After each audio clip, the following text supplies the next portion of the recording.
எல்லாமே இதுதானா இல்ல வேற ஏதாவது இருக்கா அப்படின்னு கேட்கும் பொழுது அண்ணன் என்ன சொல்றாரு, எதுவுமே என்கிட்ட இல்ல, நான் வித்த காசு அப்படியே உங்களுக்கு கொடுத்துட்டேன் அப்படின்னு என்ன சொல்றாரு அண்ணன், பொய் சொல்றாரு.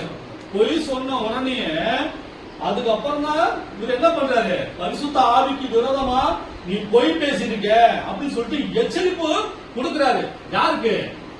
அனனியாவுக்கு எச்சரிப்பு கொடுக்கிறாரு. யாரு முன்னால, ஏன் முன்னால நீ பொய் பேசல, நான் மனுஷன் தான், ஆனா நீ யாருக்கு முன்னால பொய் பேசிட்ட, ஏசப்பாக்கு முன்னால நீ பொய் பேசிட்ட அப்படின்னு சொல்லிட்டு எச்சரிப்பு கொடுத்த உடனே இந்த வார்த்தையை அந்த அனனியா கேட்டுக்கிட்டே இருக்கும் பொழுது அவன் என்ன ஆயிட்டான், அப்படியே செத்து போயிட்டான்.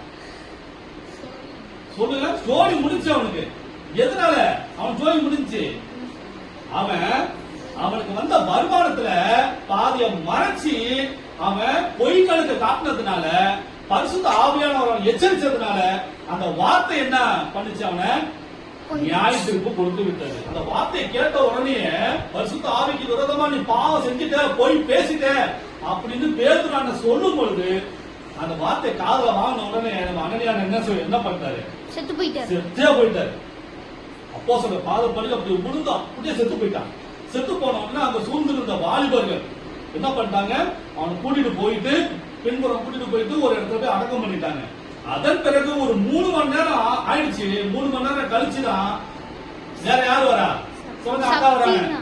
எந்த அக்கா வராங்க? சப்பீரால் அக்கா வரும்பொழுது அதுக்கப்புறம் பேதுரு இதே மாதிரி கேட்கிறாரு.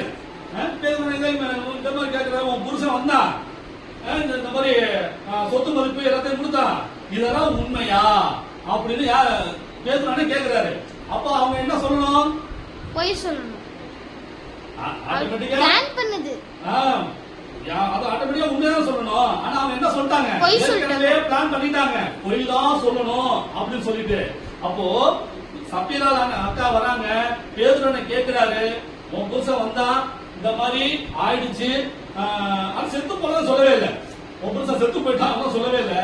உன் புருஷன் வந்தா இந்த மாதிரி காணியாச்சை வித்த தொகையை கொடுத்தா, இது முழுமையுமா, இது உண்மையான தொகையா, இது மறைச்சு வச்ச ஏதாவது மறைச்சு வச்சியா அப்படின்னு பேதுரு கேட்கிறாரு. அப்ப அந்த அக்கா என்ன சொல்றாங்க, இல்ல நாங்க வித்த காசு முழுசும் என்ன பண்ணிட்டோம், நாங்க உங்ககிட்ட கொடுத்துட்டோம் அப்படின்னு பிளான் பண்ணபடி பொய் பேசிட்டாங்க.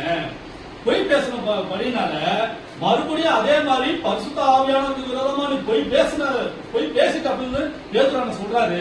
அந்த வார்த்தையை கேட்டுக்கிட்டு இருக்கும் போது இவங்க என்ன பண்ணிட்டாங்க, செத்தே போயிட்டாங்க.